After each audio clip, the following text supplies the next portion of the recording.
परिस्थिती एवढी बिकटही नव्हती आणि एवढी चांगलीही नव्हती. मग त्या सगळ्या पाहुण्यांना खंडोबाला घेऊन जायचं, कडेपाठाला घेऊन जायचं. शाळा बुडून त्यांना खंडोबाची सगळी माहिती गाईडगत द्यायची की जो त्यावेळेस 10 पैसे 5 पैसे ते जाताना मुलगा सोडायला आल्यानंतर द्यायचे. नंतर आम्ही 2 मित्रात 5-5 पैसे काढायचे. शर्टाच्या आतमध्ये गोळी ठेवायची, दाताने फोडायची. एक मोठा एक छोटा हिस्सा झाला तरी यावेळेस मला मोठा हिस्सा, पुढच्या तुला मोठा हिस्सा. चिंचेच्या बागेत आम्ही यायचो, चिंचा चोरायचो, दिवसभर तळ्यावर अभ्यास करायचो, तिथंच बसायचो. पैसे खिशात नव्हते परंतु सुख समाधान भरपूर होतं. भांडार खोबरंसुद्धा मी गोळा केलेलं होतं. वयाच्या 23व्या वर्षी ज्यावेळेस मला मिशाही नव्हत्या त्यावेळेस मी जेजुरी राष्ट्रवादी काँग्रेसचा अध्यक्ष झालो. मतदार नसताना खरेदी विक्री संघाचा 9.5 वर्ष संचालक म्हणून काम केलं. म्हणजे मी सांगायला मला अभिमान वाटतो, मी अजूनही शिकतो. विश्वस्त म्हणून काम करण्याची संधी मिळाली. गावामधलं एकमेव विश्वस्त म्हणून काम करण्याची संधी मिळाली. आता मागच्या वर्षी मी देवस्थानचा अध्यक्ष, मी MA झालो, GDC&A झालो, AGCM झालो, मी आता JIB करतो आहे, मी मेकॅनिकल ड्रॉप्समन झालो. त्यामुळे अशा वेगवेगळ्या पदव्या घेतल्या तरी 17 जणांमधले 16 जण चेअरमन व्हाईस चेअरमन झाले. फक्त मंगेश भोणे हा एकटा होता, त्याला चेअरमनसुद्धा बनवलं नाही आणि व्हाईस चेअरमनसुद्धा बनवलं गेलं नाही. आणि मला डोळ्यातनं पाणी आलं. आणि देवाची कृपा, हे आमदारकीपेक्षा मोठं पद, विश्वस्त पद मला मिळालं. मी एक तर सरळ बोलल, मी कुणालाही तोंडावर शिव्या देईल, परंतु मी मागं पाठीत खंजीर खुपसणारा माणूस कदापि नाही, काही नाही, चुकीचं बोलणार नाही. तो आगाव आहे, पण चोर कोणी मला म्हणू शकत नाही की कुठं पैसे घेतले म्हणू शकत नाही किंवा काही. आजपर्यंत असा इतिहासात कधीच म्हणू शकत नाही, आजपर्यंत इतिहासात. आणि त्या देवस्थानचा विश्वस्त होण्याची, अध्यक्ष होण्याची संधी मला खंडेरायाच्या आशीर्वादाने लाभली. त्यामुळे त्या संधीचं सोनं करण्याचा मी पूर्ण प्रयत्न केला. मी दादांना म्हणलं, दादा जय मल्हार. दादांनी माझ्याकडे बघितलं, म्हणले जय मल्हार. काही मित्रांनी फसवलं, पण म्हणजे आनंदाची म्हणजे दुःखाची गोष्ट म्हणजे ज्यांना मी भावासारखं मानत होतो अशा मित्रांनी फसवलं. मी प्रयत्न हारलो नाही. मी 4थ्यांदा परत इंटरव्ह्यू दिला आणि 4थ्या प्रयत्नात मी विश्वस्त म्हणून या ठिकाणी नियुक्त झालो. कोणत्या तरी तुम्ही ध्येयाने काम करत राहिला तरच तुम्ही कुठंतरी पोहोचताल. नमस्कार, मी मंगेश अशोकराव घोणे, विश्वस्त श्री मार्तंड देव संस्थान जेजुरी, माजी अध्यक्ष श्री मार्तंड देव संस्थान जेजुरी. खरं तर माझा जन्म 20 फेब्रुवारी 1980 साली महाराष्ट्राचं कुलदैवत जी पवित्र भूमी आहे त्या या जेजुरी नगरीमध्ये माझा जन्म झाला. माझे वडील मुख्याध्यापक होते. माझी आई ही शिक्षिका म्हणून लागली होती, परंतु आजोबांनी जाऊन दिलं नाही म्हणून ती गृहिणी म्हणूनच काम करत राहिली. आणि त्याप्रमाणे एक चांगल्या सुसंस्कृत घरामध्ये माझा जन्म झाला. त्यावेळेस शिक्षकांना काय एवढे पगार नव्हते. परिस्थिती एवढी बिकटही नव्हती आणि एवढी चांगलीही नव्हती. त्यामुळे जेमतेम परिस्थितीत जसे इतरांची मुलं शिकायची तसेच आमचं बालपण सगळं अंगणवाडी झाली की मग जिल्हा परिषद शाळा जेजुरीमध्ये आम्ही शिकलो. त्यानंतर पुढचं शिक्षण पुण्यश्लोक अहिल्यादेवी विद्या मंदिर जेजुरी येथे पूर्ण केलं. आणि त्याच्यानंतर 12वी नंतर आत्ताचं शरदचंद्रजी पवार महाविद्यालय म्हणजे आचार्य यात्रे विकास प्रतिष्ठानच्या कला महाविद्यालयात आम्ही ग्रॅज्युएट पूर्ण केलं. आणि नंतर बहिस्थ शिक्षण आपल्या पुणे विद्यापीठातून पूर्ण केलं. अशा प्रकारे शिक्षण पूर्ण करत गेलो. वाट खडतरही नव्हती आणि चांगलीही नव्हती. आमचा काळ असा होता की फक्त वर्षातून एक नवीन ड्रेस मिळायचा, तो दसऱ्याला, कारण दसरा आमचा सगळ्यात मोठा सण असायचा. आणि त्या पद्धतीने आम्ही वागत गेलो, राहत गेलो. आम्ही या खंडोबा देवाचे मानकरी, देवाच्या चौरीचा मान आमच्या कुटुंबाला. त्यामुळं प्रचंड अशी खंडोबाची ओढ, कायम खंडोबाचा सहवास. माझं तर काम म्हणजे तुम्ही हसताल, परंतु माझं तर काम असं होतं की पाहुणे आले त्यावेळेस अशी पद्धत होती की आता 2 पाहुणे आले तरी घरात सहन होत नाही. त्यावेळेस आमचं घर छोटं होतं, पण पाहुण्यांचे मित्रपरिवारसुद्धा जेजुरीत यायचे, दर्शनाला यायचे. नंतर जागरण गोंधळाचा विधी आमच्या घरात व्हायचा. ते बकरं शिजायचं, दुसऱ्या दिवशी ते राहायचे. असं 2-2, 3-3 दिवस बाहेरचे जे आम्ही ओळखत नव्हतो, फक्त पाहुण्यांचे पाहुणे असायचे, मित्र असायचे, असं आम्ही आमच्या घरात जागरण गोंधळ व्हायचे. आणि माझं तर महत्त्वाचं काम होतं, मी छोटा असल्यापासनं मग त्या सगळ्या पाहुण्यांना खंडोबाला घेऊन जायचं, कडेपाठाला घेऊन जायचं. शाळा बुडून त्यांना खंडोबाची सगळी माहिती गाईडगत द्यायची. म्हणजे एक आवड की बाबा आपल्या देवाची माहिती सांगायची, पळत जायचं, पळत सांगायचं, हे इथं हे डोकं टेकवा, हे विष्णुपद आहे, ह्याचे पाया पडा, ही खंडोबाची मूर्ती आहे, हा जुना गड आहे, इथं बानुबाई आहे, अशा विविध देवदेवतांची माहिती सांगण्याचं काम माझ्याकडे यायचं. आणि अपेक्षा अशी असायची की ते पाहुणे जाऊस तर, ते एसटीत बसूस तर मी शाळा बुडून त्यांच्यावर थांबायचो. की जो त्यावेळेस 10 पैसे 5 पैसे ते जाताना मुलगा सोडायला आल्यानंतर द्यायचे, त्याचं पुढं रूपांतर 4 आणि 8 आण्यात झालं. परंतु ते पैसे म्हणजे खूप मोलाचे होते, खूप म्हणजे खूप मोलाचे होते. आम्ही ते पैसे शाळेतनं ज्यावेळेस मुलं सुटायची, मधली सुट्टी व्हायची किंवा सुटायची, त्यावेळेस चिंच घेण्यासाठी दूधगोळी आमच्या वेळेस मिळायची, पेपरमेंटची गोळी मिळायची, त्या गोळ्या घेण्यासाठी आम्ही त्या पैशाचा वापर करायचो. खूप आनंदाचा काळ होता. 5 पैशात 2 दूधगोळ्या यायच्या, 10 पैशानंतर 10 पैशानंतर ती दूधगोळी झाली. नंतर आम्ही 2 मित्रात 5-5 पैसे काढायचे, शर्टाच्या आतमध्ये ती गोळी ठेवायची, दाताने फोडायची. एक मोठा एक छोटा हिस्सा झाला तरी यावेळेस मला मोठा हिस्सा, पुढच्या वेळेस तुला मोठा हिस्सा, अशा ह्याच्यात आनंदाने एकदम बालपण गेलं. थोड्या चोऱ्या केल्या, फळं म्हणजे फळं कुणाच्या फळबागेत आंबे चोरले, चिंचेच्या बागेत आम्ही यायचो, चिंचा चोरायचो, दिवसभर तळ्यावर अभ्यास करायचो, तिथंच बसायचो. असे अनेक म्हणजे डाळिंब चोरी केली. म्हणजे एक बालपण आनंदामध्ये सुखामध्ये. क्रिकेट खेळायला बॅट नसायची, शाळेतली फळी चोरलेली असायची, त्याचीच बॅट करून आम्ही खेळायचो. शाळेच्या शेजारीच घर होतं. म्हणजे चोरी नसून एक आपलं आवड पूर्ण करण्यासाठी आम्ही सगळेच मित्रपरिवार असे गोष्टी करायचो.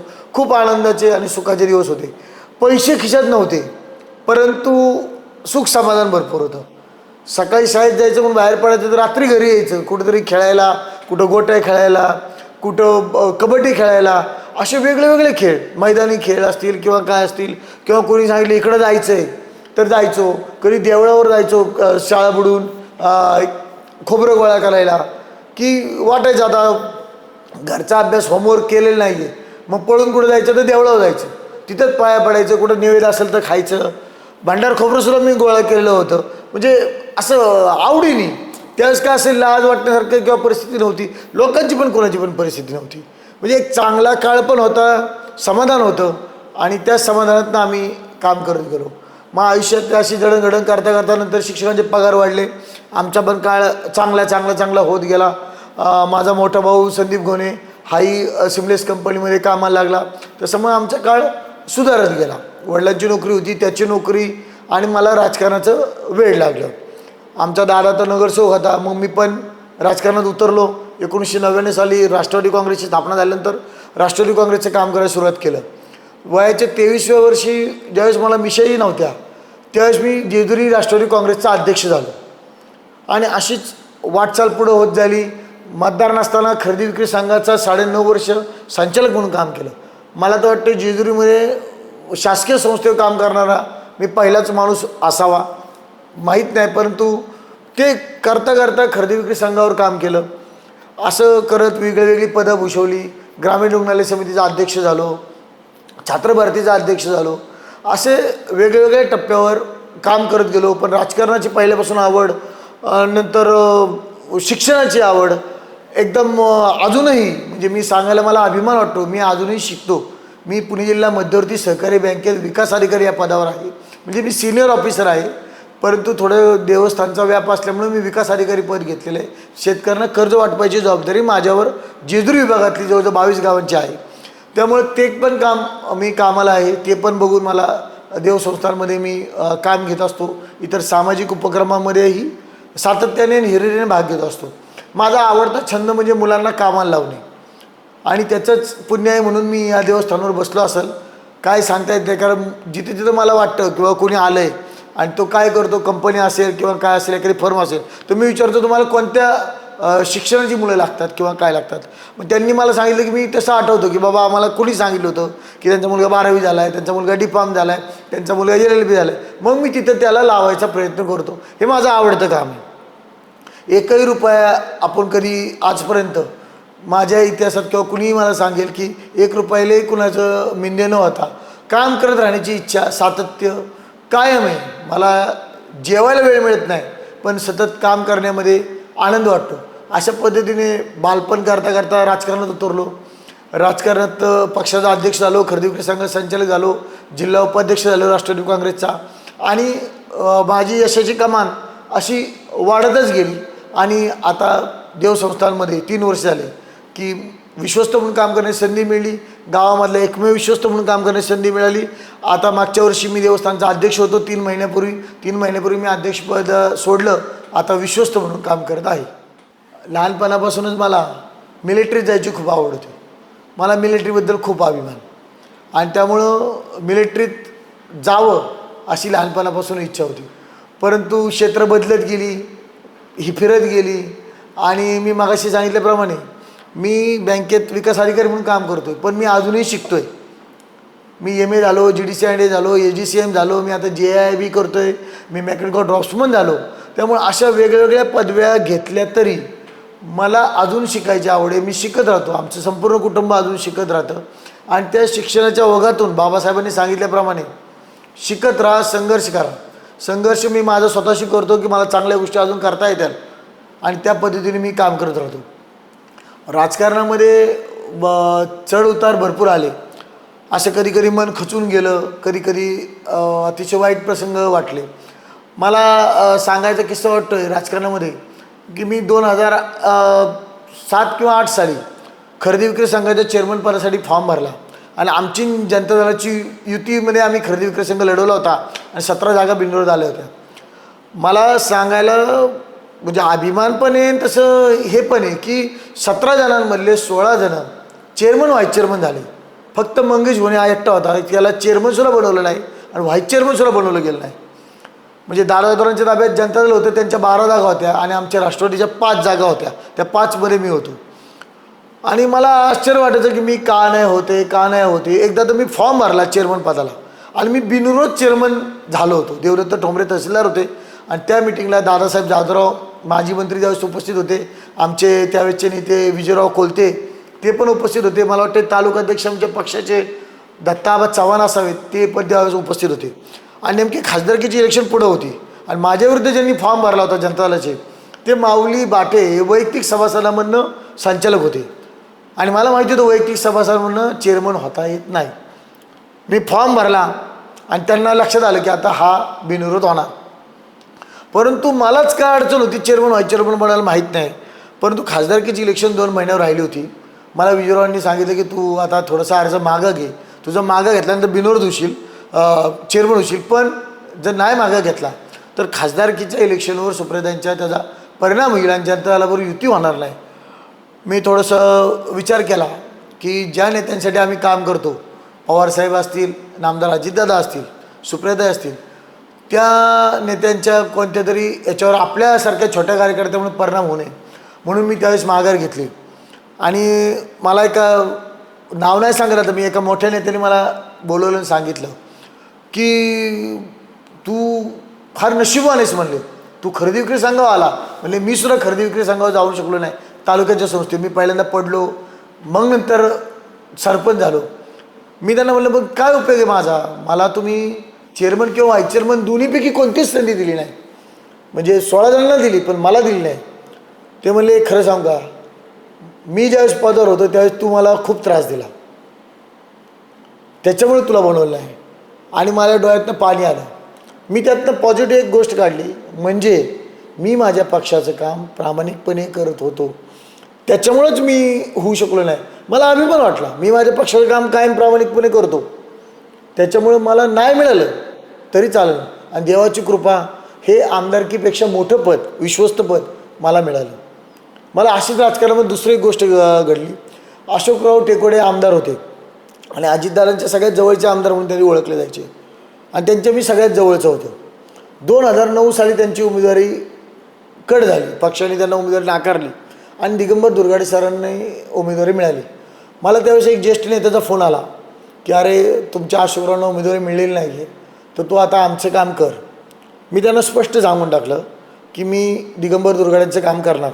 ते म्हणाले अरे तुझे सगळे सहकारी विकारी म्हणतात की फक्त आमचं नाव सांगू नका पण आम्ही काम करणार. म्हणलं मला तसं जमत नाही, मी एक तर सरळ बोलल, मी कुणालाही तोंडावर शिव्या देईल, परंतु मी मागं पाठीत खंजीर खुपसणारा माणूस कदापि नाही, काही नाही.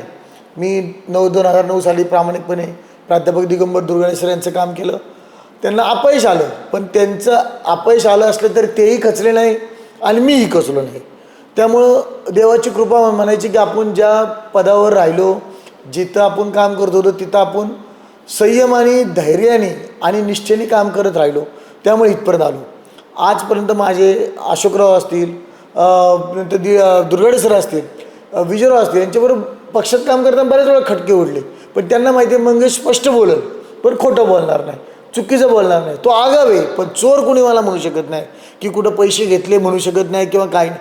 आजपर्यंत असं इतिहासात कधीच म्हणू शकत नाही. आजपर्यंतच्या इतिहासात कोणत्या अधिकाऱ्याकडनं चहा पेलं अजिबात नाही. फक्त आगाव बोलेल किंवा का जे काय असेल ते स्पष्ट बोलेल म्हणून काही जणांना मी आगाव पण वाटतो. पण मी काम करण्याची माझी पद्धत ही सरळ मार्गी, कोणत्याही परिस्थितीत काही कोणाचा 1 रुपया न घेता सरळ मार्गी काम करायचे. जे असेल मनातलं ते बोलायचं. पुढच्याला राग आला तरी मी कधीही विचार करत नाही. त्यामुळं आणि आता ही एवढी मोठी संस्था आहे, ह्या संस्थेवर काम करता करता आम्ही बघितलं की महाराष्ट्रामधून लोकांची प्रचंड अशी श्रद्धा आहे की ज्या देवस्थानला लोक आपली स्वतःची पहिले झालेलं मूल सोडायचे. आज पण आपण देणगी देऊ शकतो, प्रॉपर्टी देऊ शकतो, पण आपलं स्वतःचं मूल देऊ शकत नाही. आणि त्या देवस्थानचा विश्वस्त होण्याची, अध्यक्ष होण्याची संधी मला खंडेरायाच्या आशीर्वादाने लाभली. त्यामुळे त्या संधीचं सोनं करण्याचा मी पूर्ण प्रयत्न केला. 1,11,00,000 पूरग्रस्त भागासाठी निधी देण्याचा प्रयत्न केला. इतर 1 कोटी रुपयाचे आम्ही शैक्षणिक मदतीचं हे केलं, तरतूद केली. असे मोठमोठे टप्पे. ज्यावेळेस प्यायला पाणी नव्हतं तालुक्यात मागच्या वर्षी, त्यावेळेस 44 लाख रुपयाचे पाण्याचे टँकर देण्याचं देवस्थानने हे केला. त्यामुळे अशी कामं जी उठावदार आहेत, की जी जनतेच्या भल्यासाठी आहेत आणि पुरंदर तालुक्यापुरतं देवस्थान न ठेवता अख्ख्या राज्यामध्ये हे शालेय साहित्य असेल, शैक्षणिक मदत असेल वाटण्याचा प्रयत्न केला. जी मुलं टॉपरमध्ये आपल्या देशाचं नाव परदेशात उज्ज्वल करण्यासाठी प्रयत्न करतात, त्यांच्यासाठी आम्ही निर्णय घेतला की त्यांचं विमानाचं तिकीट श्री मार्तंड देव संस्थान काढेल, की ज्या गोरगरिबांच्या देणगीतून हे देवस्थान चालतं. आम्ही कुणीच नाही विश्वस्त मंडळ की ज्यांच्या देणगीतूनही चालतं, त्यांनासुद्धा देणगी पुढच्या देताना मागच्या वेळेस आपण 100 रुपये दिली होती, ती ह्या देवस्थानचं काम चांगले 500 रुपये दिली पाहिजे, ह्या भावनेतनं आम्ही काम करतो. आणि मोफत अन्नदान चालू केलं आहे, मोफत चप्पल स्टँड आहे, 100 रुपयामध्ये डायलिसिस सेंटर आहे, आणि वेगवेगळ्या मंदिरांना मदत करण्याचं काम असेल किंवा विविध संस्थांना मदत करण्याचं काम असेल, अशा पद्धतीने आमच्या कामाचं झपाटा हा चाललेला आहे. देवसंस्थान एक वेगळ्या उंचीवर नेण्याचं, देवसंस्थांमार्फत वेगवेगळी कामं करण्याचं. नुकतंच आता 33 कोटी रुपयाचं भक्तनिवास आमचं नियोजित आहे, त्याचंही भूमिपूजन मी केलं. 5 कोटीचे मल्हारसृष्टी आहे, त्याचंही भूमिपूजन मी केलं अध्यक्ष असताना. नंतर आता द्वादश खंडोबा, त्याचंही लोकार्पण आता मुख्यमंत्री सन्माननीय मुख्यमंत्री साहेब आणि सन्माननीय दोन्ही उपमुख्यमंत्री जास्त करायचं ठरवलं आणि त्या पद्धतीने आम्ही काम करतो आहे. आयुष्य जगताना अजितदादांसारखा नेता आमच्यातून गेला, ते पण फार मोठी दुःखाची गोष्ट झाली. दादांचे माझे तर खूपच चांगले संबंध होते. पक्षाचा अध्यक्ष असल्यापासनं दादा ओळखायचे, त्यावेळेस नावाने ओळखत नव्हते, पण 2009 नंतर दादा नावाने ओळखायला लागले. आमदारकीच्या वेळी दादांचा फोन आला होता, अशोक टेकोडेंच्या उमेदवारीबाबत चर्चा झाली होती, त्यावेळेस पण माझी चर्चा झाली होती. त्याच्यानंतर तर माझा खूप चांगला संपर्क आला होता.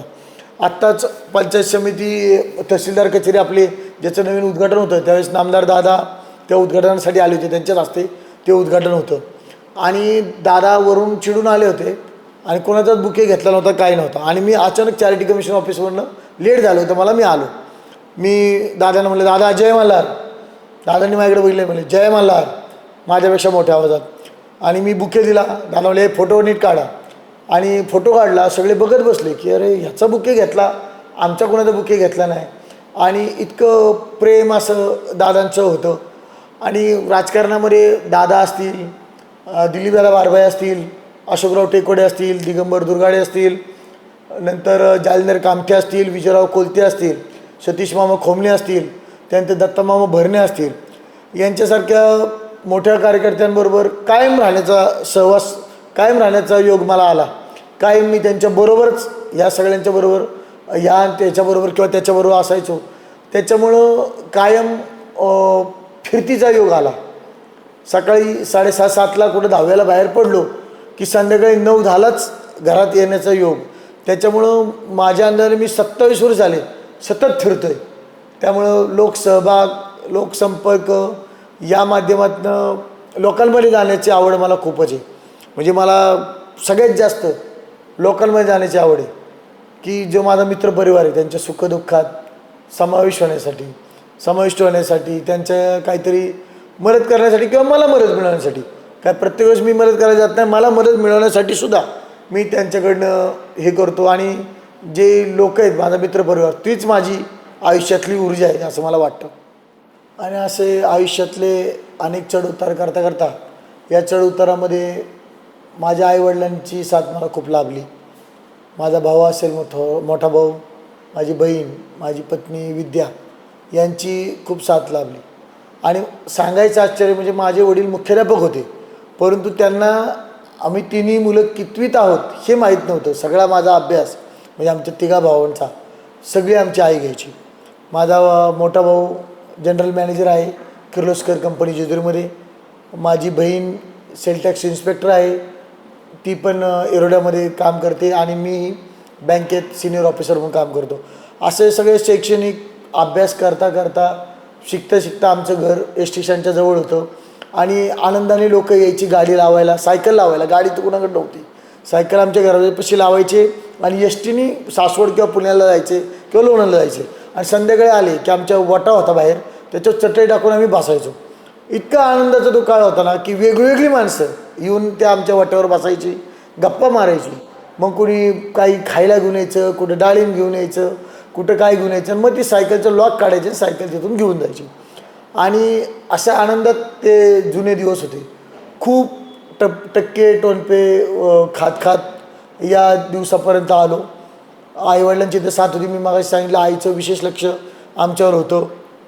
तसं बघितलं तर आईचं माझं घरात मिनटात जमत नाही, पण तिच्याशिवाय मला करमतच नाही. म्हणजे खरी सांगायची गोष्ट म्हणजे तिच्याशिवाय मला करमतच नाही. माझ्यासाठी ती खरं तर सर्वस्व आहे. आणि असं करता जीवाभावाचे मित्र गमवले. काही मित्रांनी फसवलं पण, म्हणजे आनंदाची म्हणजे दुःखाची गोष्ट म्हणजे ज्यांना मी भावासारखं मानत होतो अशा मित्रांनी फसवलं. आज ते मोठ्या पदावर आहे जेजुरी नगरपालिकेत, पण मी त्यांना त्यांच्या सगळ्या दुःखात मी स्वतः उपस्थित असून प्रत्येक वेळेस आर्थिक मदत केली. मला त्यांच्यामुळं मी घरात पगारसुद्धा देऊ शकलो नाही. माझ्या वडिलांचे पेन्शन आहे, त्याच्यावर वडील घर चालवतात.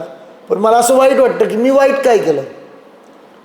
म्हणजे मी ज्यांना मदत केली ते माझ्या धाकट्या भावासारख्या माणसांनी मला फसवलं. आणि त्यांच्या ह्याच्यावर तोंडावरची माशीसुद्धा उठत नाही की तुम्हाला करतो हे करतो. म्हणजे वाईट पैशाचं नाही आहे, पण वाईट का फसवलं याचं आहे की त्यांच्या प्रत्येक दुःखात मी समाविष्ट झालो आणि त्यांनी मला का फसवलं हाच प्रश्न माझ्यापुढं कायच पडतो. असे अनेक प्रसंग आले, अनेक फसवणारी माणसं भेटली, अनेक कर्तृत्ववान चांगली माणसं भेटली माझ्या आयुष्यात.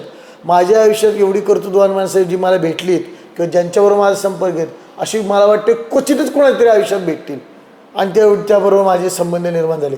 आता हे मुलाखतीमध्ये मी सांगू शकत नाही, पण प्रचंड मोठ्या माणसांबरोबर आजसुद्धा माझे संबंध खूप चांगले आहेत. आणि लहानापासून आणि माझ्या आयुष्यातला सगळ्यात महत्त्वाचा क्षण म्हणजे मला सगळ्यात जास्त आनंद काय होतो तर मी ज्यावेळेस शाळेमध्ये जातो कुठल्या आणि मुलं माझं भाषण त्यांना आवडतं आणि बाहेर भेटलं तर ते माझ्या पाया पडतात आणि मला जय मल्हार काका, जय मल्हार दादा म्हणतात आणि माझ्या पाया पडायला येतात किंवा मला भेटायला येतात.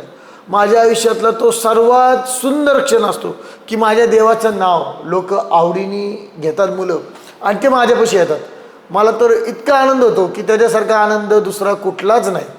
कारण मला माझ्या देवाची प्रसिद्धी खूप आवडते, मला माझ्या देवाचं नाव घेतलेलं खूप आवडतं. आणि ज्याच्या कपाळाला भांडार आहे, जो माझ्या देवासमोर नतमस्तक होतो, त्याच्यापुढं मला कायम नतमस्तक व्हावंसं वाटतं. आणि हे असे माझे थोडे छोटे बारीक गोष्टी आहेत, पण त्यातनं मला खूप आनंद मिळतो. आणि मला अशी तरुण आवडतात की ज्यांचं ध्येय मोठं आहे, ज्यांची ग्रास्पिंग पॉवर मोठी आहे. माझं तरुणांना तर एक आव्हान आहे की तुम्ही प्रत्येक गोष्टीमध्ये की बाबा हा आमदार आहे किंवा हे खासदार आहेत किंवा हे आमदार आहेत किंवा हे नगराध्यक्ष आहेत, ते का नगराध्यक्ष झाले, त्यांच्यात कोणते गुण आहे, हे जेव्हा तुम्ही समजून घेताल, जिज्ञासा ठेवताल किंवा हा व्यवसाय हा कसा करतोय किंवा हा नोकरीला लागले हे साहेब तर ते कसे झाले, कोणतं शिक्षण घेतलं, ही जोपर्यंत जिज्ञासा तुमच्या मनात निर्माण होत नाही तोपर्यंत तुम्ही काहीही करू शकत नाही. मला एक गोष्ट सांगूशी वाटते. मी ज्यावेळेस नेरेला कॅशियर होतो तर माझ्या मनात जिज्ञासा काय तर कोण बाबा पैसे भरायला आलं, काय आलं, कोणती पतसंस्था आहे किंवा दूध व्यवसाय, मग कोणत्या व्यवसायात पैसे मिळतात, मग मी चौकशी करायचो बाबा काय आहे, किती लिटर दुधाचं कलेक्शन आहे, काय आहे, किती खाती आहे तुमची पतसंस्था असेल तर. म्हणजे अशी जिज्ञासा कायम बाळगत राहिलो आणि त्या जिज्ञासातनं वेगळे वेगळे जग निर्माण होत गेलं.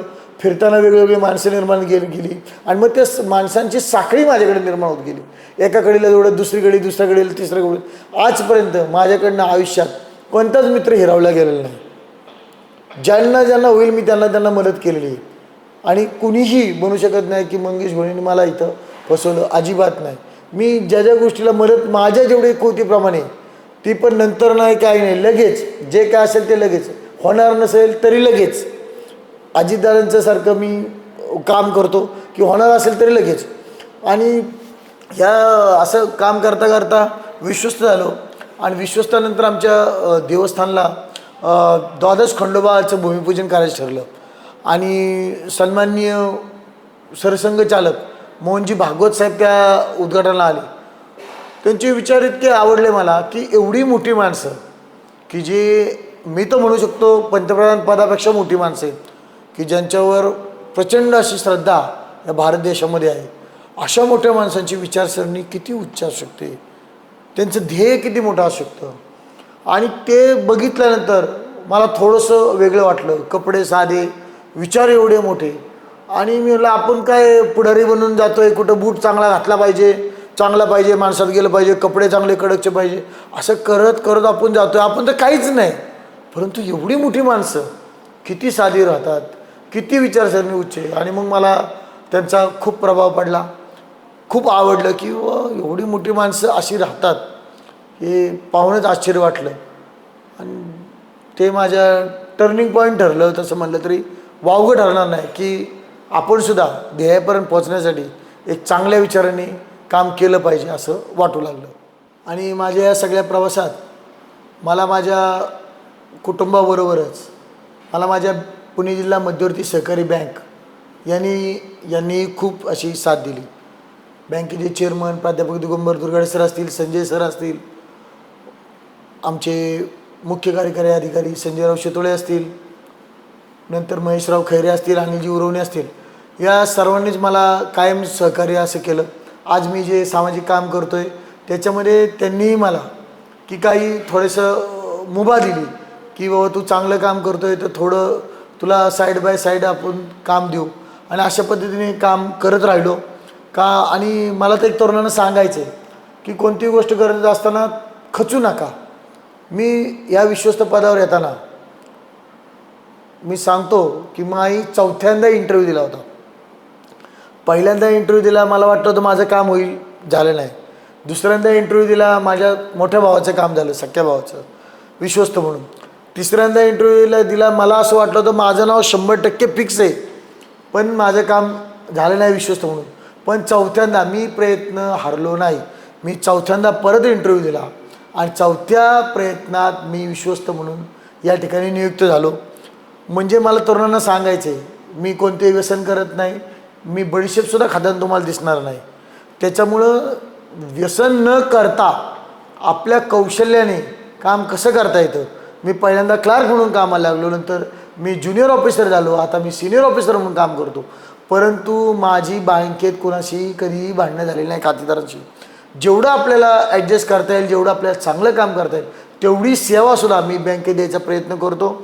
थोडा वेळ कमी पडतो मला बँकेत देण्यासाठी, परंतु मी जे काम करतो ते चांगलं व्यवस्थित करण्याचा प्रयत्न करतो. मला तरुणांना सांगायचं आहे की आम्ही सुद्धा बँकेत काम करत असतो पण शिक्षण अजूनसुद्धा घेतो आहे. मला भरपूर पगार असूनसुद्धा शिक्षण कशासाठी घ्यायचं आहे की समाजात वावरण्यासाठी नाही किंवा काही पदावर जाण्यासाठी नाही, तर आपल्या ज्ञानामध्ये भर पाडण्यासाठी, आपल्या कर्तृत्वामध्ये भर पाडण्यासाठी शिक्षण घेणं गरजेचं आहे. शिक्षण हे वाघिणीचं दूध आहे, त्याप्रमाणे आपण काम करत राहिलं पाहिजे. छत्रपती शिवाजी महाराजांचा विचार घेऊन काम करत राहिलं पाहिजे आणि त्या पद्धतीने तुम्ही वागा. आयुष्यात व्यसन करू नका. मी तुम्हाला कधी बडीशेप खाताना सुद्धा दिसणार नाही, सुपारी बाकीच्या गोष्टी सगळ्या वेगळ्या, पण ध्येय सोडू नका. कोणत्या तरी तुम्ही ध्येयाने काम करत राहिला तरच तुम्ही कुठंतरी पोहोचताल असं मला वाटते. मग ते काही असो, नोकरी असो, राजकारण असो किंवा तुमचा स्वतःचा व्यवसाय असो किंवा शेती असो, शेतीमध्ये सुद्धा लाखो करोडो रुपये मिळवणारे तरुण आपल्याकडे आहे. परंतु काय करायचं आहे याची माहिती घेतली पाहिजे आणि जिज्ञासा पाहिजे. जर तुमच्याकडे ग्रास्पिंग पॉवर असेल तरच तुम्ही या जगात टिकू शकता असं मला वाटतं. आणि छत्रपती शिवाजी महाराज, अहिल्यादेवी होळकर यांच्या संस्कारावर काम करणारे आपण माणसं आहोत. बाबासाहेब आंबेडकरांचे विचार पुढे नेणारे माणसं आहोत. आणि राजर्षी शाहू महाराजांसारखी दिशा आपल्याला जर घ्यायची असेल तर समाजासंग वाईट झालं तरी चालेल, पण आपलं काम परफेक्ट पाहिजे, आपलं काम बरोबर पाहिजे, त्या दृष्टीने तुम्ही काम केलं पाहिजे एवढं सांगतो. जय मल्हार.